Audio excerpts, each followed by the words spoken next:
That was yummy, Evie said as she licked crumbs of chocolate cake from her fingers.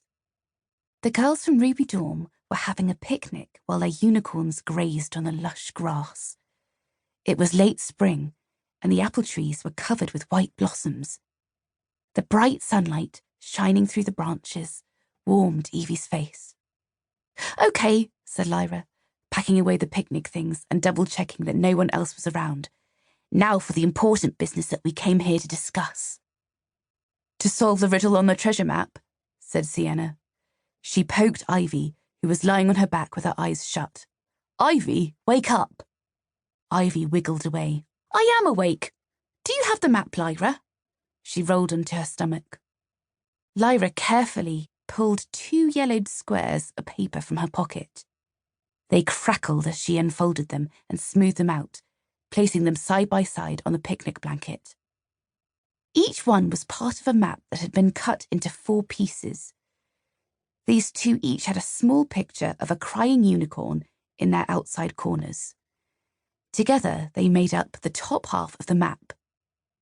They formed a picture of Unicorn Academy, and farther down, part of a maze with half a big X in the centre. The girls didn't know what the treasure at the X was, but they were determined to find out. They had discovered the first piece hidden in a secret room above their dorm. A riddle on the back had led them to the second piece, which they had found behind an underground waterfall on the school grounds. They hoped that the riddle written on it would lead them to the third piece. "This riddle is really annoying," said Lyra. "What does it even mean?" Evie pushed her wavy brown hair behind her ears.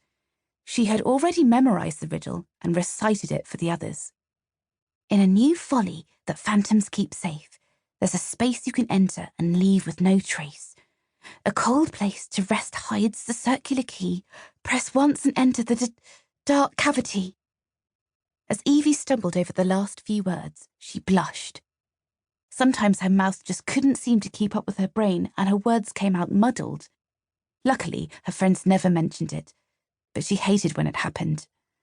She also tripped all the time when she was moving fast or playing sports. Evie didn't really mind not being great at sports.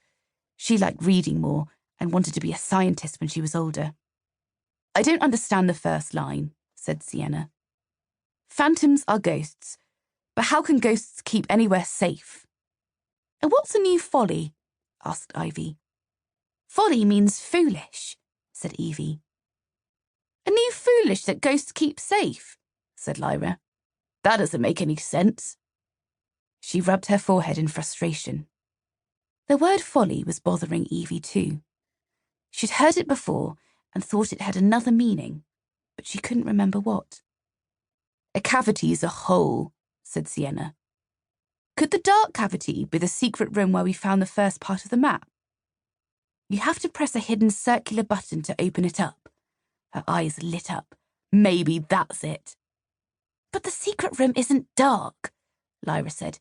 "It has a window, and it's not really a cavity." Evie reached for the map and her arm knocked against her water bottle. She hadn't screwed the top on all the way and water splashed out. She tried to grab it, but her fingers fumbled and she sent it rolling toward the map. "No!" cried Sienna. Lyra picked up the map pieces before the water could reach them. "I'm sorry," cried Evie, jumping to her feet. Ivy pulled some tissues out of her pocket and started to mop up the water. "What's going on?"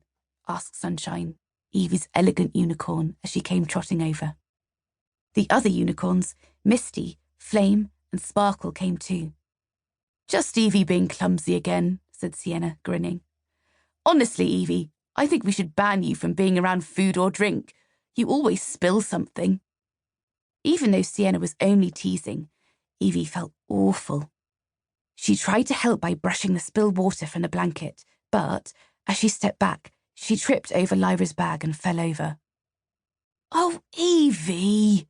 groaned Sunshine. She was a very pretty unicorn with yellow, turquoise and deep pink patterns on her white coat that matched her long mane and tail.